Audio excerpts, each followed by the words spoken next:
Fourthly, and perhaps most crucially, speak up and actively resist while you still possess the unfettered ability to do so.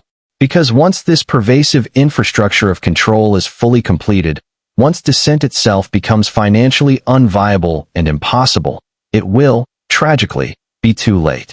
The Soviet Union eventually collapsed, but not before 70 harrowing years of relentless control. East Germany ultimately fell, but not before an entire generation lived under a suffocating blanket of fear. These totalitarian systems are not eternal, but they possess the terrifying capacity to endure for a lifetime. And if you cling to the comforting illusion that it could never happen here, then you are already living through its insidious unfolding. You simply haven't yet been definitively cut off. History, as is often noted, does not precisely repeat itself, but its underlying rhythms and patterns are often unmistakably discernible. The Soviet internal passport system meticulously controlled movement through bureaucratic paperwork. The Stasi exerted pervasive control over individual behavior through constant surveillance and the fear of unseen consequences. Operation Choke Point strategically controlled commerce through targeted banking pressure. And the looming future promises to control virtually everything through the twin mechanisms of programmable money and algorithmic judgment. Different tools, different eras, yet the overarching goal remains consistently the same: compliance. And the truly brilliant, yet utterly chilling, aspect of this evolving system is that the vast majority of people will not actively resist it. They will not even fully comprehend that they are being controlled. Instead, they will simply become aware that certain doors are inexplicably closed to them, that particular opportunities are inexplicably unavailable, and they will, heartbreakingly, assume it is somehow their own fault. So, what pertinent lessons ought you to derive from this overarching analysis? Firstly, acknowledge the inescapable truth that this system is already in place. You need not await the arrival of some overt, Chinese-style social credit application. You already possess a credit score that meticulously monitors your financial subservience. You already depend on banks that possess the power to shut down your accounts for any reason they choose. This is programmable money, directly controlled by the government. China is already extensively trialing it. Europe is steadily moving towards its implementation. The Federal Reserve is actively researching its feasibility. And once it is fully implemented, the level of control will be absolute and total. This is because, unlike physical cash, which offers anonymity and is virtually untraceable, digital currency can be meticulously programmed. It can be endowed with expiration dates. Its usage can be strictly restricted to specific categories of purchases. It can even be entirely deactivated for particular individuals. Imagine a world where your money can only be spent on a pre-approved list of goods and services, where your entire bank account can be summarily frozen if you dare to attend the wrong kind of protest, where your hard-earned savings automatically depreciate in value if you do not spend them quickly enough. This is not the stuff of far-flung dystopian fantasy. These are the openly stated objectives of many CBDC advocates. Monetary policy, they argue, will become more effective. Economic stimulus will be more targeted. Compliance will be automatic. And if you suspect I am exaggerating the potential for such control, cast your mind back to Canada. In 2022, a significant protest by truckers against vaccine mandates erupted. In response, the Canadian government controversially invoked emergency powers and proceeded to freeze the bank accounts of not only the protesters themselves, but also of individuals who had merely donated money to their cause. There was no trial, no formal charges laid, just instantaneous financial annihilation. And it worked. The protests rapidly dissipated because when you are unable to purchase food, unable to pay your rent, and entirely unable to access your own money, your capacity and will to resist are fundamentally broken. That, chillingly, is the blueprint. It is simply, they will argue, the market making decisions, or managing risk, or enforcing terms of service. And if you dare to complain, you are glibly told to start your own bank, build your own payment processor, or create your own internet. These suggestions are, of course, patently absurd, yet they serve as the convenient, unassailable defense. And this defense works precisely because the vast majority of people fail to perceive the underlying coordination. They do not witness the revolving door between government regulators, and the executives of major banks. They do not see the subtle, yet potent, pressure applied behind closed doors. They fail to grasp that when every single bank, every major platform, every large corporation makes the identical decision at the very same time, it is not a mere coincidence. It is, in fact, an unwritten, entirely unaccountable policy. China's social credit system is terrifying precisely because it is transparent in its overtness. The government explicitly informs you of the rules and their consequences. Jaywalk, and you forfeit points. Criticize the ruling party, and you lose access to high-speed trains and airplanes. It is an explicit, undeniable form of control. America's equivalent system is far more insidious because it meticulously pretends to be neutral and objective. Your credit score is just math. Your bank account closure was merely risk management. Your deplatforming was simply a terms of service violation. There is always a superficially plausible reason, always an air of plausible deniability. And because it is deliberately fragmented across dozens of ostensibly independent companies and disparate systems, it becomes significantly harder to discern the overarching pattern. Yet, the end result is identically the same: conform or be summarily cut off. And here, then, is the ominous future they are actively constructing: central bank digital currencies, CBDCs. And this will not, of course, stop at environmental considerations.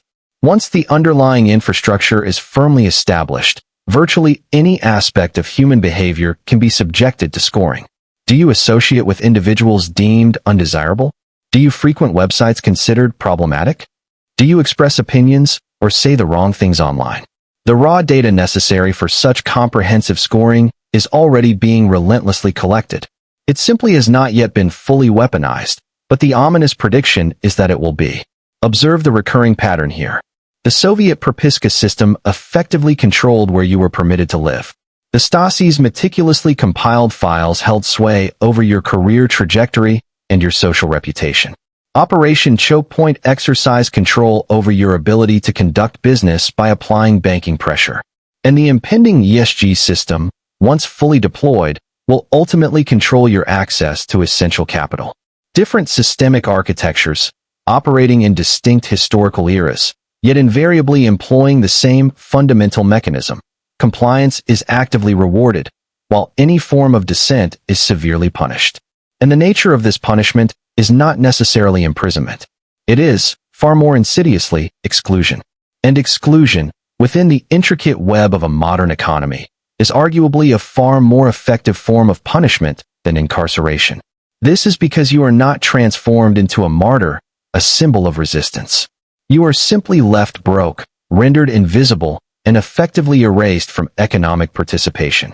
And here lies the true genius of the American iteration of this control system. It is not the government itself directly implementing these measures. It is private companies.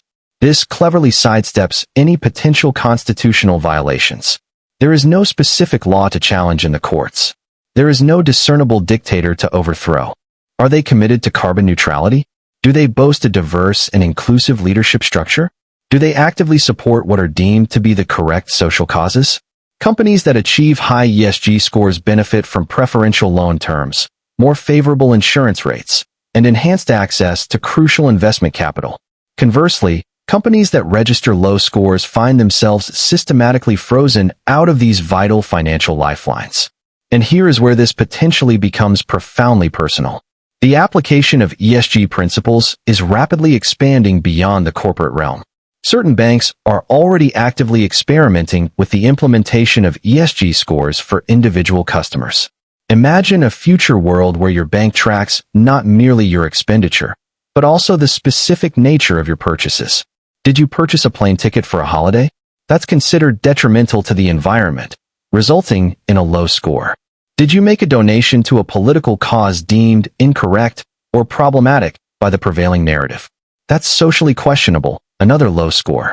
Did you opt for a succulent steak instead of a plant-based protein alternative?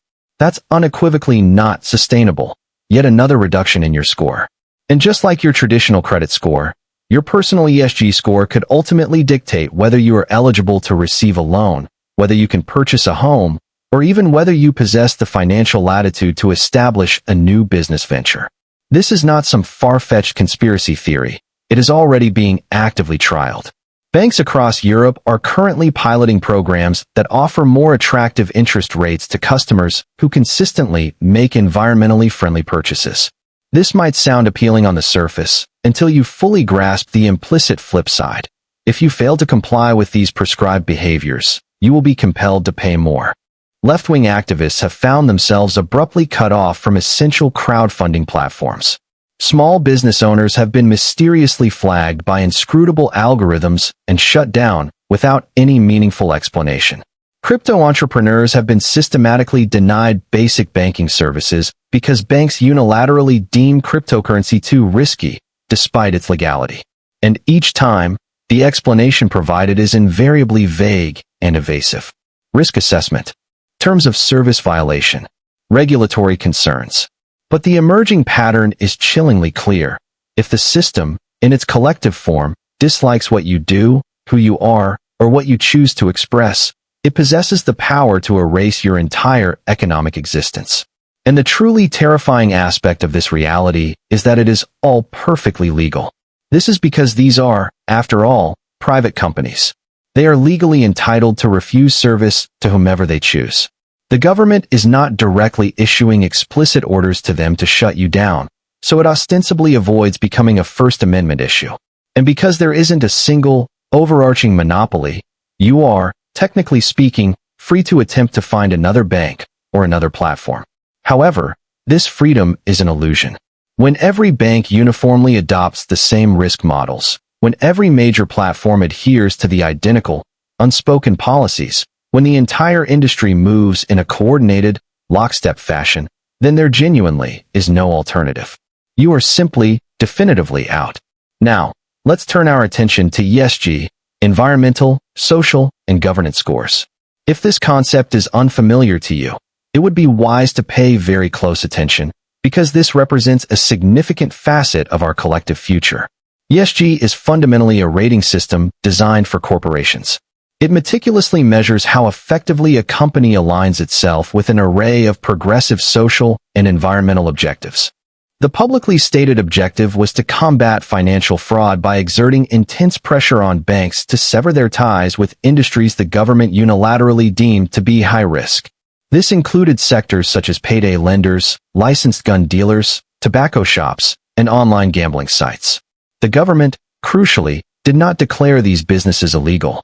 Instead, they ingeniously rendered it impossible for them to access fundamental banking services. The Department of Justice discreetly contacted banks and strongly suggested that they cease conducting business with these specified industries. And the banks, eager to avoid any regulatory scrutiny or trouble, duly complied. Consequently, businesses that were perfectly legal under existing law found their bank accounts abruptly closed, their payment processors shut down, and their fundamental ability to operate utterly destroyed. Gun shops, for instance, suddenly found themselves unable to process credit card payments. Legal marijuana dispensaries, even in states where cannabis had been fully legalized, were denied essential bank accounts. Even adult film performers discovered their personal bank accounts had been closed, simply due to their profession. No law had been broken. No trial had been held. The government simply applied pressure on the banks, and the banks, in turn, applied pressure on individuals and businesses. The inevitable result was economic exile. Herein lies the crucially important point. Operation Choke Point officially concluded in 2017. However, the underlying practice never truly ceased. It simply transitioned into an unofficial, more covert mode of operation. Today, banks, payment processors, and vast tech platforms routinely debank or deplatform individuals and organizations for a myriad of reasons, political affiliations, business models, or frequently, for no stated reason whatsoever. Conservative commentators have had their financial accounts frozen without warning. This gargantuan volume of data is then utilized to construct incredibly detailed profiles of your very being, not by a single, centralized government agency, but by a sprawling network of thousands of corporations, shadowy data brokers, and complex algorithms. These comprehensive profiles are then bought, sold, traded, and ultimately employed to make pivotal decisions that profoundly impact your life. Should you be granted that loan you applied for? Are you a suitable candidate to be hired for that job? Should your insurance premiums be increased? Ought your social media account be suspended or permanently deactivated? Crucially, you are afforded no opportunity to examine the data compiled on you. You are given no avenue to challenge the opaque algorithms that make these determinations. You simply receive the final verdict. Denied, flagged, banned. And just as in the chilling days of East Germany, you often remain utterly unaware of the underlying reason. The terms of service documents are thousands of pages long, impenetrable to the average person. The algorithms are proprietary, their internal workings deliberately shrouded in secrecy. The decisions are invariably automated, processed without human intervention. And there is no actual human being you can meaningfully converse with, no effective appeal process that genuinely functions, no viable method to unequivocally prove that you did not commit the actions they accuse you of. You are judged by a system you cannot perceive, and its judgment is, by all accounts, final. Let's now consider Operation Choke Point. Most Americans have likely never even heard of this initiative, yet it stands as one of the clearest and most revealing examples of how the government and major banks can collude to control societal behavior without the necessity of passing a single new law. In 2013, the Obama administration launched an initiative officially dubbed Operation Choke Point. Your next-door neighbors, your work colleagues, even your own family members, all could potentially be operating as informants for the Stasi. And the Stasi did not merely observe, they actively intervened. If you were flagged as politically unreliable, you could expect to lose your employment. Your children might be inexplicably denied admission to university. You could find yourself banned from international travel. You would be systematically socially isolated. And the profound cruelty of this system was often rooted in the fact that you frequently remained ignorant of the precise reason for your predicament. You might apply for a promotion and face an unexplained rejection. You might seek permission to study abroad only to be denied. And no one, absolutely no one, would ever deign to inform you of the actual cause. You would spend the remainder of your life consumed by a gnawing uncertainty, forever wondering what transgression you had committed, what invisible, indelible mark had been etched onto your personal file. The Stasi profoundly grasped a crucial psychological truth. You do not need to physically arrest every individual to effectively control an entire population. You merely need to instill a pervasive fear of unseen, intangible consequences. If every citizen understands they are under constant scrutiny, if everyone knows that even a minor deviation from the prescribed norm could irrevocably ruin their lives, then the vast majority will, by their own volition, dutifully remain in line. Now, let us turn our gaze to modern America. Your personal data is being relentlessly collected 24 hours a day, 7 days a week. Every purchase you make, every website you visit, every comment you post online, every application you download onto your devices, all of it is meticulously tracked, stored, and subjected to rigorous analysis. Now, consider your contemporary credit score, your bank account, your capacity to secure a mortgage, a car loan, or even a simple credit card. While it may not be a Propiska in name, its function operates in a remarkably analogous manner. You are theoretically free to live wherever you desire, provided you can afford the cost. And your ability to afford it is directly contingent upon whether the prevailing system grants you access to credit. If you are denied a mortgage because your credit score unexpectedly plummeted by 50 points, your aspirations of moving to that specific neighborhood are effectively quashed. If you are refused a car loan, your ability to reach that crucial job might be severely compromised. If your bank unilaterally closes your account, you are fundamentally incapacitated from participating in the modern economy. The specific mechanisms may differ profoundly, yet the underlying control exerted remains identically pervasive. And much like the Soviet system, this modern iteration is invariably justified with seemingly rational and benign language, risk management, fraud prevention, terms of service. But if you delve beneath this sanitized surface, the true agenda is unequivocally about compliance. Adhere strictly to the established rules, and you are granted access. Deviate even slightly from the prescribed line, and you are summarily cut off. East Germany, under the iron grip of the Stasi, arguably took this concept of control even further. The Stasi, its notoriously effective secret police, constructed perhaps the most sophisticated surveillance state ever witnessed in history. By the time the Berlin Wall finally crumbled in 1989, the Stasi had meticulously compiled detailed files on an astonishing 6 million people, a figure representing roughly 1/3 of the entire population. Their surveillance extended far beyond the realm of mere criminals. They were systematically tracking everyone. Let's cast our minds back to the Soviet Union. In Stalin's USSR, citizens were deprived of fundamental freedom of movement. One could not simply pack up their belongings and relocate to another city at will. Instead, an internal passport, a document known as a propiska, was mandatory, explicitly listing the specific locations where one was officially permitted to reside. Should you aspire to move to bustling Moscow or historic Leningrad, you were compelled to formally apply for permission.